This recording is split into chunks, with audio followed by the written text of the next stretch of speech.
ગુજરાતમાં 4 દિવસ વહેલું આવેલું ચોમાસું હવે બ્રેક પર ગયું છે, એટલે કે ચોમાસાએ બ્રેક લીધો છે। પણ આવતાની સાથે જ ચોમાસાએ કેમ બ્રેક લીધો? આખરે એવું તો શું થયું કે ચોમાસું આવી અને નબળું પડી ગયું? તો શું ચોમાસું નબળું પડ્યું છે તો આખી સિઝન આવું જ રહેવાનું છે? ચિંતા કરવાની જરૂર નથી, આવું કંઈ થવાનું નથી। ચોમાસું ભલે હાલ બ્રેક પર હોય, પણ 4 થી 5 દિવસમાં મેઘો ગુજરાત આખાને ધમરોળી નાખવાનો છે। ચોમાસાએ લીધો બ્રેક। 4 થી 5 દિવસનો મોન્સૂન બ્રેક। 18 થી 20 જૂનમાં ફરી સક્રિય થશે ચોમાસું। ગુજરાતમાં 4 દિવસ વહેલા આવેલું ચોમાસું એકાએક નિષ્ક્રિય થતા ગુજરાતવાસીઓ ચિંતામાં મુકાયા છે કે આ શું થયું? પરંતુ ગુજરાતવાસીઓએ ચિંતા કરવાની જરૂર નથી। ચોમાસાએ ભલે બ્રેક લીધો હોય, પરંતુ આ બ્રેક નાનકડો છે। 4-5 દિવસ બાદ ફરી રાજ્યમાં વરસાદી માહોલ જામશે।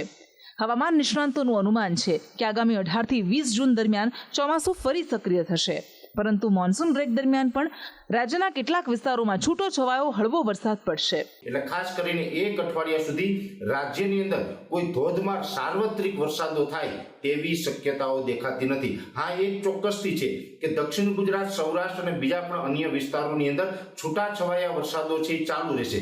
20 તારીખ પછીથી ફરીથી નૈઋત્યનું ચોમાસું સક્રિય થઈ અને આગળ વધશે, એ પછીથી આપણે સાર્વત્રિક વરસાદોના લાભ મળી શકે છે। અત્યારે મોન્સૂન બ્રેકની કન્ડિશન છે એ અનેક વર્ષે આપણે આ કન્ડિશન જોવા મળતી હોય છે। એ જ કન્ડિશનનો સામનો અત્યારે આપણે કરી રહ્યા છે અને ટૂંક સમયની અંદર આપણે આ મોન્સૂન બ્રેકની કન્ડિશનમાંથી મુક્ત થશું।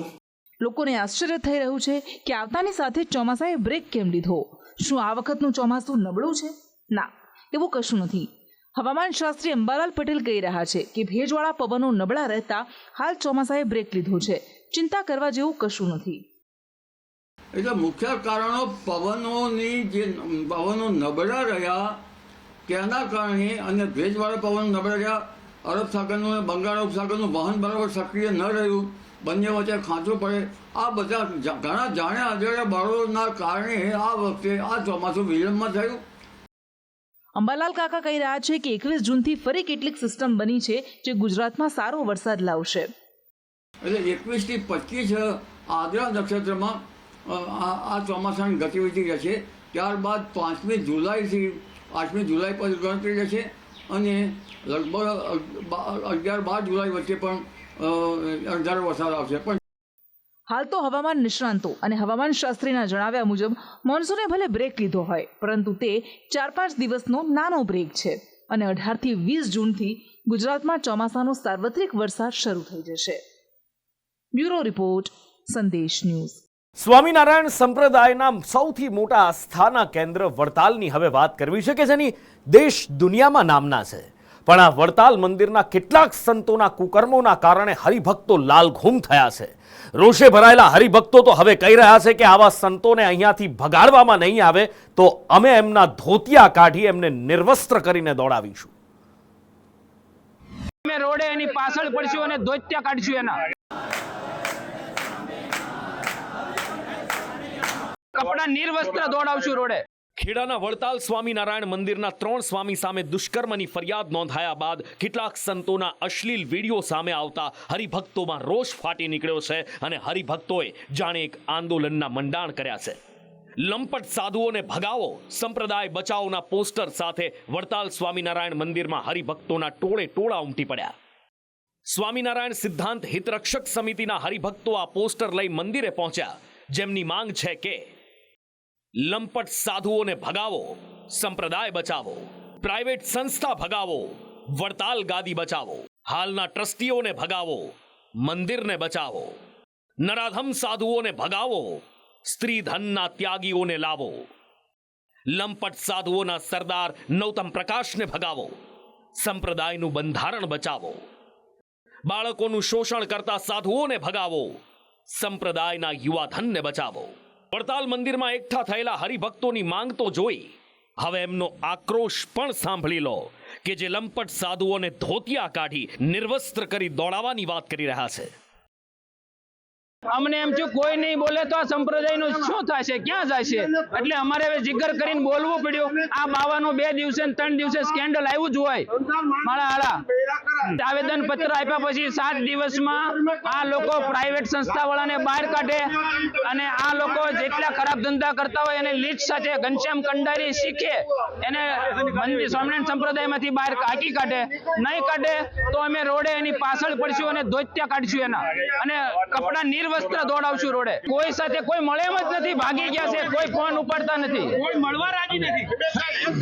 આ માટે અમે બધા ટ્રસ્ટીઓને ફોન કર્યા, મળ્યા રૂબરૂ, અને વડતાના એક ટ્રસ્ટી છે કે અહીંના 70% સાધુઓ પ્રાઇવેટ બૈરાઓ રાખીને બેઠા છે, એ તો અમારું કોઈ સાંભળતું નથી. ટ્રસ્ટીઓ એમ કે આ ટ્રસ્ટીઓ અને સાધુઓને મિલીભગતથી આ બધું થઈ રહ્યું છે. અને જે સંતો કે હરિભક્તો ભક્તિનું અથવા જ્ઞાનનું આલંબન કરીને ભગવા વેશમાં જો આવા કાર્યો કરતા હોય તો એને ભગવા ઉતારી અને ઘરે જતું રહેવું જોઈએ. ત્યાં કરશો તો યોગ્ય લાગશે, અહીંયા યોગ્ય નથી. હરિભક્તોના આરોપ ઘણા છે, પણ અત્યારે જે આરોપથી આટલો હોબાળો મચ્યો છે એક યુવતીએ લગાવ્યો છે. વડતાલ સ્વામિનારાયણ મંદિરના તાબામાં આવતા વાડી સ્વામિનારાયણ મંદિરના ભૂતપૂર્વ કોઠારી સ્વામી જગત પાવન પર 2016માં સગીરા પર દુષ્કર્મ આચરવાનો આરોપ લાગ્યો છે. યુવતીએ ફરિયાદ નોંધાવતા કહ્યું છે કે વાડી સ્વામિનારાયણ મંદિરમાં ગિફ્ટ આપવાના બહાને તેની ઉપર વર્ષ 2016માં જગત પાવન સ્વામીએ દુષ્કર્મ આચર્યું હતું. એને કીધું હતું કે હું તમારે ગિફ્ટ લાવું છું, તને શું જોઈએ છે. મેં ત્યારે ઘણી ના પાડી. એના પછી ઘણો ફોર્સ કર્યો કે હું લાવીશ. એ જ્યારે અહીંયા આવ્યા ત્યારે વોચ લઈને આવ્યા હતા. મને કીધું કે રૂમની નીચે વોચ મૂકી છે, લઈ જજે. હાલ વાડી સ્વામિનારાયણ મંદિર ખાતે છે? હાલ એ વડતાલ છે. વડતાલ છે. અને તમે સ્વામિનારાયણ મંદિરમાં રહેતા હતા વાડી? ના, હું ત્યાં રોજ આરતી કરવા જતી હતી. પછી શું થયું? દુષ્કર્મ ક્યારે આચર્યું? 10 સપ્ટેમ્બર 2016માં ત્યાં રૂમની નીચે એમને કીધું હતું કે હું વોચ મૂકું છું, આવીને લઈ જજે.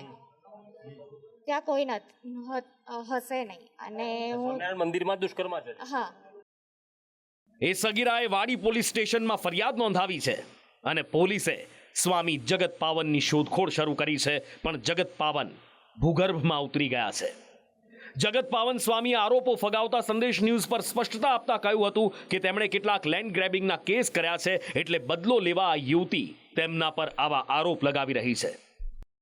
હા, એ એમના પપ્પાને જ મેં આપી હતું. ડોલ અને વોચ બેવ હતી, એને જ મંગાવી હતી. એના પપ્પાએ કહ્યું હતું કે બધું એની ડિમાન્ડ બહુ નહીં આપણે કરવાની એમ કે.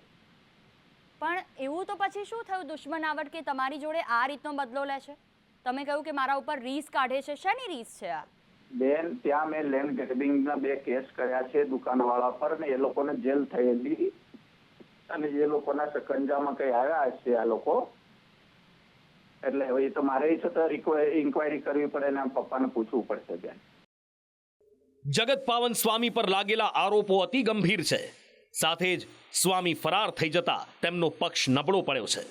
હાલ તો હરિભક્તોએ વડતાલ મંદિરમાં ધામા નાખ્યા છે અને લંપટો જ્યાં સુધી મંદિરમાંથી ન નીકળે ત્યાં સુધી લડત ચલાવવાની તૈયારી બતાવી છે. હરિભક્તો દ્વારા લંપટ સાધુઓને લઈને વિરોધ વ્યક્ત કરવામાં આવી રહ્યો છે, જેમાં વડતાલ સ્વામિનારાયણ મંદિર ખાતે આ તમામ જે હરિભક્તો છે તે હરિભક્તો અલગ અલગ જગ્યાએથી ગુજરાતભરમાંથી આવ્યા છે. આ જે હરિભક્તો છે તે આવ્યા છે અને હરિભક્તો દ્વારા હાલ સ્વામિનારાયણની ધૂન બોલાવીને વિરોધ વ્યક્ત કરવામાં આવી રહ્યો છે, અને સાથે સાથે બેનરો સાથે ઉગ્ર વિરોધ અત્યારે કરવામાં આવી રહ્યો છે. સ્વામિનારાયણ સંપ્રદાયના કેટલાક સંતો પર આવા લાંછનો લાગતા સંપ્રદાયની બદનામી થઈ રહી છે. હરિભક્તોનું માનવું છે કે આવા લંપટ સંતોના કારણે સમાજ સ્વામિનારાયણ સંપ્રદાયને અલગ નજરથી જોવા લાગ્યો છે. ત્યારે હવે સંતોને તથા જે સત્સંગ મહાસભા જે છે નવતમ સ્વામી, એને પણ વિચારવું કેમ કે આ એની ભેગા ભેળેલા છે. જો ભેગા ભેળેલા નથી તો બહાર આવીને જવાબ આપે, મીડિયાને જવાબ આપે, સમાજને જવાબ આપે અને સરકારને જવાબ આપે કે આવા કૃત્યો થવા પાછળનું કારણ શું છે. જગત પાવન સ્વામી ભૂગર્ભમાં ઉતરી ગયા છે. છેલ્લા 3 દિવસથી જગત પાવન સ્વામી પોલીસને હાથ તાળી આપી રહ્યા છે, પણ કહેવાય છે ને, કાનૂન કે હાથ લંબે હોતે હૈ. સ્વામી દેશ છોડીને ન ભાગી જાય એ માટે તેમની સામે લુકઆઉટ નોટિસ જાહેર કરવામાં આવી છે. માટે આજે નહીં તો કાલે એ સ્વામી પોલીસની પકડમાં તો આવી જ જશે. બ્યુરો રિપોર્ટ, સંદેશ ન્યૂઝ. અને હવે વાત આપણા બાળકોની સુરક્ષાની. એમની સલામતીની. સ્કૂલે જતું આપણું બાળક ત્યારે જ સલામત રહેશે જ્યારે સ્કૂલ પાસે ફાયર એનઓસી હોય, બીયુ પરમિશન હોય અને બાળકને સ્કૂલે મોકલવા માટે લેવા મૂકવા જતી સ્કૂલ વાન આરટીઓના નિયમનું પાલન કરતી હોય. આજે સ્કૂલનો પહેલો દિવસ હતો, વેકેશન ખુલ્યું અને રાજ્યભરમાં સ્કૂલ વાનને લઈને ડ્રાઈવ ચલાવવામાં આવી, જેમાં અનેક સ્કૂલ વાન નિયમોની એસી તેસી કરતી નજરે પડી અને કેટલીક સ્કૂલ વાન તો એવી હતી જે ટાઈમ બોમ્બ જેવી હતી. રાજકોટ અગ્નિકાંડ બાદ તંત્ર ફાયર સેફટીને લઈને સજાગ બન્યું છે. બીજી બાજુ ઉનાળુ વેકેશન પૂરું થતાં શાળાઓ શરૂ થઈ ગઈ છે, જેને લઈને સ્કૂલોમાં ફાયર સેફટી અને બીયુ પરમિશન અંગે તપાસ કરવામાં આવી રહી છે, જેમાં રાજ્યની 211 સ્કૂલ બિલ્ડિંગમાં ફાયર એનઓસી અને બીયુ પરમિશન ન હોવાથી સીલ મારવામાં આવ્યું છે, જેના કારણે 10,000થી વધુ વિદ્યાર્થીના ભાવિ સંકટમાં મુકાયા છે. પરંતુ આ સંકટ અહીં પૂરું નથી થતું. સૌથી મોટી મુશ્કેલી છે સ્કૂલ વાન ચાલકોની. સ્કૂલ વાન બાળકોને દરરોજ લેવા મૂકવા જાય છે, પરંતુ આ વાન બાળકો માટે સલામત છે કે નહીં તેવા સવાલો ઊભા થયા છે, જેને લઈને આજે રાજ્યભરમાં આરટીઓ દ્વારા ડ્રાઈવ શરૂ કરવામાં આવી હતી, જેમાં સરા જાહેર આરટીઓના નિયમોના ધજાગરા ઉડતા જોવા મળ્યા. આટલું કહ્યા બાદ પણ ખાનગી સ્કૂલ વાન ચાલકો નિયમોને નેવે મૂકીને માસૂમ ભૂલકાઓના જીવ સાથે ચેડા કરતા જોવા મળ્યા. નિયમોની એસી તેસી કરનારા સામે આરટીઓએ કાર્યવાહી પણ શરૂ કરી છે. બનાસકાંઠામાં આરટીઓએ પરમિટ અને આરસી બુક વિના ચાલતી બસ ડિટેન કરી છે, જ્યારે બોટાદમાં નિયમ તોડનાર કેટલાક સ્કૂલ અને વાહનો ડિટેન કરવામાં આવ્યા છે. આરટીઓની સાથે સાથે સંદેશ ન્યૂઝે સ્કૂલ વાન નિયમોનું પાલન કરે છે કે નહીં તેનું રિયાલિટી ચેક કર્યું હતું, જેમાં અમદાવાદ જેવા શહેરમાં પણ વિદ્યાર્થીઓના જીવ સાથે રમત રમાતી હોવાનું ખુલવા પામ્યું છે. વિદ્યાર્થીઓ બેસાડ્યા 13 હોય છે બેન. તો નિયમ તો ઓછા વિદ્યાર્થીઓને છે. 14નો નથી, નિયમ 10 થી ઓછા વિદ્યાર્થીઓનો છે. ના, 14નું પાસિંગ આપે ને. ક્યાંથી 14નું પાસિંગ? અને સીએનજી કીટ ઉપર વિદ્યાર્થીને ન બેસાડવા તો કેમ બેસાડ્યા છે? બેન તમારા પણ કેમ બેસાડે? કેમ કે વિદ્યાર્થીઓનો જીવ જોખમમાં મુકાય ને. ના એવું નહીં બેન, વર્ષોથી આ આપની ગાડીની અંદર ફાયર સેફટીના સંસાધનો છે અને જે રીતે આરટીઓનો નિયમ આપવામાં આવ્યો છે આપની પાસે છે તમામ પુરાવા? બધું કમ્પ્લીટ છે. ફિટનેસ સર્ટિફિકેટ બતાવી દો. બધું છે બેન. તમારા ફિટનેસ એક્ઝામ સ્કૂલ શરૂ થતા એક્ઝામ ના હોય ભાઈ. અરે એ નહીં, જે બીજે 9માની 10માની એક્ઝામ કોઈ જ નથી. તમે મને ફિટનેસ સર્ટી બતાવી દો. અરે મેડમ તો બીજામ કરતો મારો ફિટનેસ સર્ટી બતાવી દો ને. ફિટનેસ સર્ટી ગાડી આવશે, તમે એને પૂછજો બેન. મારે કોને પૂછવું હું નક્કી કરીશ. આપની પાસે ફિટનેસ સર્ટી છે? મારી ઉંમર તો બધું છે. મારી ઉંમર તો બતાવી દો. ફિટનેસ સર્ટી બતાવો.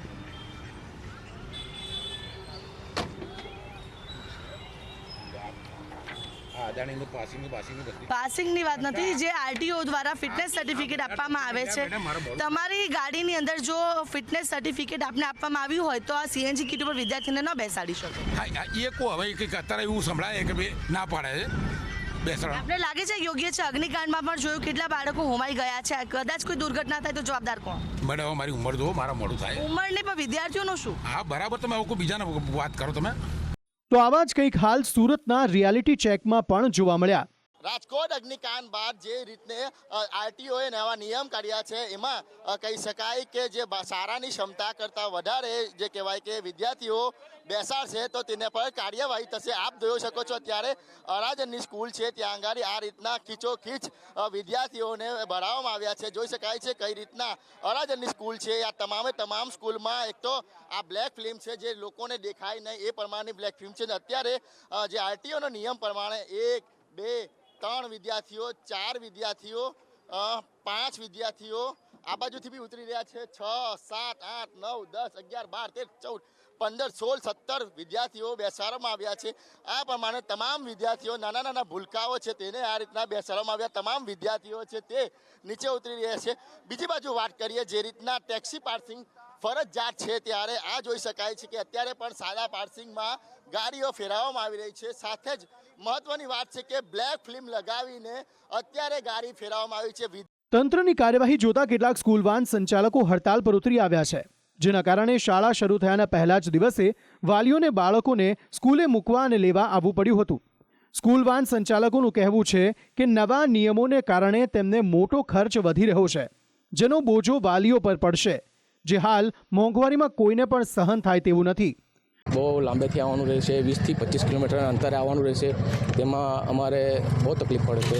જેથી કરીને સવારે વહેલું ઉઠવાનું, છોકરા લોકોને તૈયાર કરવાના, એમાં પછી કંપનીએ જવું હોય તો બી નહીં જઈ શકીએ, કેમ કે વાલી અહીંયા મૂકવા હોય તો નહીં જઈ શકીએ.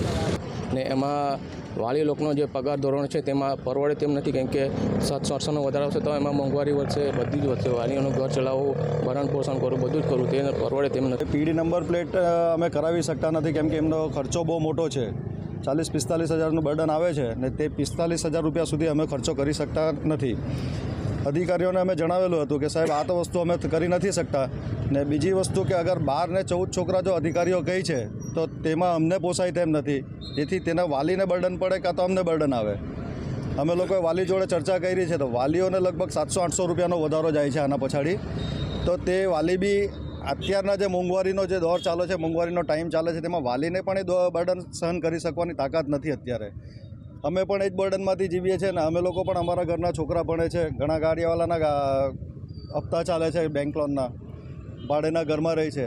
એટલે આ રીતના 12 છોકરાઓમાં અમે કોઈપણ રીતે કમાવીને જો ઘર ચલાવીએ કે આવું કરી શકાય તેવી અમારી શક્તિ નથી અત્યારે. જોકે સ્કૂલ વાન ચાલકોનો પ્રશ્ન પણ વાજબી છે.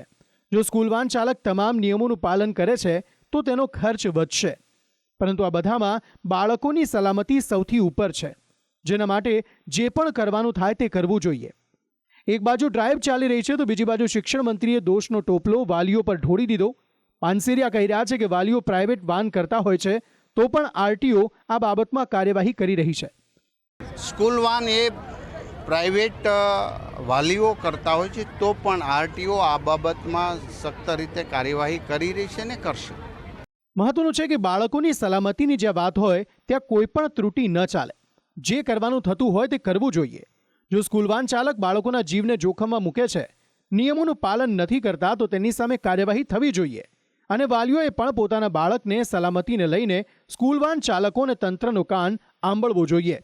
બ્યુરો રિપોર્ટ, સંદેશ ન્યૂઝ. લોકસભાની ચૂંટણીમાં ભાજપના ગઢમાં ગાબડું પાડી ગેનીબેન ઠાકોર સાંસદ બન્યા અને ઔપચારિક રાજીનામું આપવું પડે ધારાસભ્ય પદેથી એમણે આપ્યું. પણ એ પછી ચર્ચાએ જોર પકડ્યું છે કે શું ભારતીય જનતા પાર્ટી હવે વાવ બેઠક જીતી લેશે, કોંગ્રેસ પાસેથી આંચકી શકશે? કોણ હશે ગેનીબેનના વારસદાર? મારું રાજીનામું એ બનાસકાંઠા અને મારો મારા મત વિસ્તારને ગૌરવ અપાવે એવું મારું રાજીનામું. લોકસભાની ચૂંટણી જીત્યા બાદ બનાસકાંઠાના વાવ બેઠક પરના કોંગ્રેસના ધારાસભ્ય ગેનીબેન ઠાકોર હવે સંસદમાં બનાસકાંઠાનું પ્રતિનિધિત્વ કરશે. સાંસદ બનતા ગેનીબેન ઠાકોરે વિધાનસભા અધ્યક્ષ શંકર ચૌધરીને ધારાસભ્ય તરીકે પોતાનું રાજીનામું આપ્યું છે. ગેનીબેન રાજીનામું આપવા ગયા ત્યારે તેમની સાથે કોંગ્રેસના ધારાસભ્યોની આખી ફોજ હતી. અમિત ચાવડા, વિમલ ચુડાસમા, પૂજા વંશ, કિરીટ પટેલ, ક્રાંતિ ખરાડી સહિતના આગેવાનો તેમના સાથે હતા. જ્યાં તેમણે કોંગ્રેસ છોડીને ગયેલા ધારાસભ્યો પર કટાક્ષ કરતા કહ્યું કે મારું રાજીનામું ખુશીનું છે, મારા રાજીનામાથી આખું ગુજરાત ખુશ છે. દરેક કોંગ્રેસ કાર્યકરને જાહેર જીવનના દરેક પક્ષના લોકો એવું જાહેર જીવન જીવે અને એવું જાહેર જીવનમાં એક પ્રણાલિકા એવી લોકશાહી લાવે કે જ્યાં રાજીનામા પણ લોકોની ખુશી હોય. જ્યારે રાજીનામું વ્યક્તિગત રીતે આપો, સ્વાર્થ માટે આપો અને કાંઈક ઓલા માટે આપો ત્યારે લોકો દુઃખી થતા હોય છે, પક્ષના કાર્યકરો દુઃખી થતા હોય છે. આજે આ રાજીનામા પણ કોંગ્રેસ ખુશ, બનાસકાંઠા જિલ્લો ખુશ ને સમગ્ર ગુજરાત પણ ખુશ. પણ આજે એ કરી બતાવ્યું છે કે ભારતીય જનતા પાર્ટીના અહંકારને ગુજરાતની જનતા ધારે તો હરાવી શકે છે. એનું ઉદાહરણ એ બનાસકાંઠાની જનતા. ગેનીબેન ઠાકોરના રાજીનામાથી વિધાનસભામાં કોંગ્રેસનું સંખ્યાબળ ઘટીને 12 પર પહોંચ્યું છે. પરંતુ ગેનીબેનના રાજીનામા બાદથી રાજકીય વર્તુળમાં ચર્ચા છે કે ગેનીબેનના ઉત્તરાધિકારી કોણ અને શું હવે કોંગ્રેસ બનાસકાંઠાના વાવનો કિલ્લો સાચવી શકશે? આવી ચર્ચા પાછળનું કારણ છે બનાસકાંઠા પર રહેલી ભાજપની નજર. ઉત્તર ગુજરાતમાં ભાજપ ઘણી નબળી છે. બનાસકાંઠા અને પાટણની વિધાનસભા બેઠકો પર હજી કોંગ્રેસનો દબદબો છે. બનાસકાંઠાની વાવ બેઠક પરથી ગેનીબેન ઠાકોર જીત્યા હતા. દાંતા બેઠક પરથી કોંગ્રેસના કાંતિ ખરાડી, જ્યારે ધાનેરા બેઠક પરથી અપક્ષના માવજી દેસાઈ જીત્યા હતા. તો આવી રીતે પાટણમાં વડગામ બેઠક પરથી કોંગ્રેસના જિગ્નેશ મેવાણી, કાંકરેજથી કોંગ્રેસના અમૃતજી ઠાકોર, ચાણસમાંથી કોંગ્રેસના દિનેશ ઠાકોર, જ્યારે પાટણ બેઠક પરથી કોંગ્રેસના કિરીટ પટેલ જીત્યા હતા.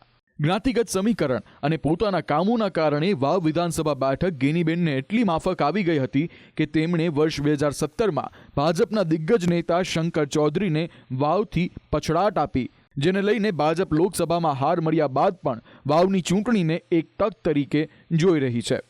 પરંતુ ભાજપ માટે આ બેઠક જીતવી આસાન નથી.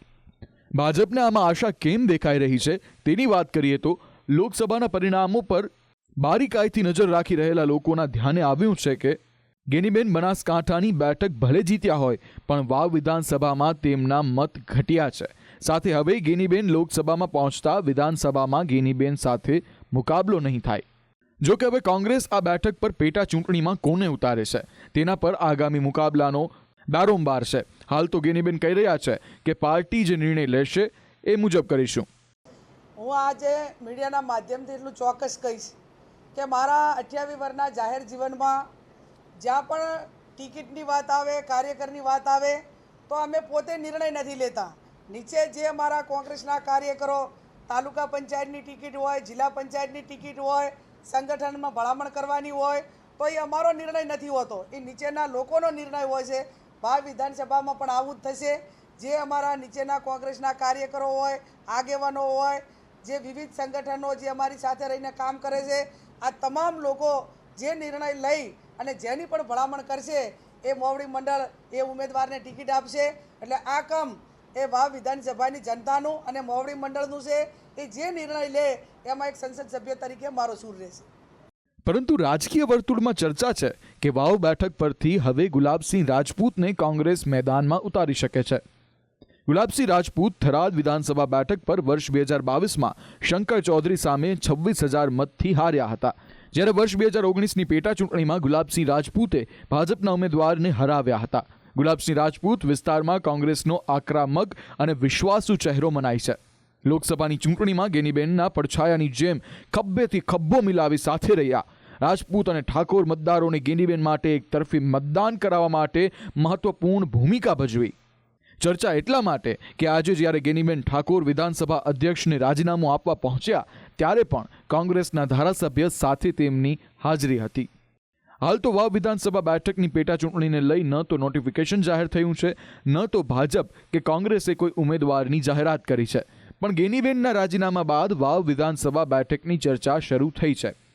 ચર્ચા એટલા માટે કે આ બેઠક પરનો મુકાબલો ખૂબ રસપ્રદ રહેવાનો છે અને જેનાથી ઉત્તર ગુજરાતમાં દબદબો કોનો રહેશે તે માલુમ પડશે. બ્યુરો રિપોર્ટ, સંદેશ ન્યૂઝ.